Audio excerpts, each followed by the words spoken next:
ఆంధ్రప్రదేశ్లో పరిస్థితులు తెలుసుకుని ప్రధాని మోడీ పొత్తులకు అంగీకరించారన్నారు బీజేపీ నేత సీఎం రమేష్. పొత్తు కుదరకూడదని చాలామంది ప్రయత్నాలు చేశారన్నారు. కానీ ఏపీ ప్రజలు మార్పు కోరుకుంటున్నారని, మార్పు వస్తేనే ఏపీ అభివృద్ధి చెందుతుందని భావిస్తున్నారని అన్నారు. టీడీపీ, బీజేపీ, జనసేన పొత్తులో వైసీపీలో భయం మొదలైందని అన్నారు సీఎం రమేష్. నోరు జారి మాట్లాడిన వారు వెంటనే క్షమాపణలు చెప్పాలన్నారు. ఆంధ్రప్రదేశ్కు నేను మొదటి నుంచి చెప్తున్నా, బీజేపీ పాత్ర లేకుండా ఆంధ్రప్రదేశ్లో ప్రభుత్వం రాదని.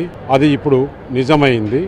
ఆంధ్రప్రదేశ్ ప్రజలు మార్పు కోరుతున్నారు. ఆ మార్పు డబుల్ ఇంజిన్ సర్కార్ అయితేనే ఈ ఆంధ్రప్రదేశ్ రాష్ట్రంలో న్యాయం జరుగుతుంది, ప్రజలకు మేలు జరుగుతుంది, ఈ దేశంలో అభివృద్ధిలో ఆంధ్రప్రదేశ్ కూడా ఒక పాత్ర ఉంటుంది. నిన్న ఏదైతే సాయంత్రం అఫీషియల్గా అనౌన్స్ చేశారో అప్పటి నుంచి తాడేపల్లి ప్యాలెస్లో నిద్ర రావట్లా, పునాదులు కదులుతున్నాయి, ఒకరికొకరికి భయం పుట్టుకునింది.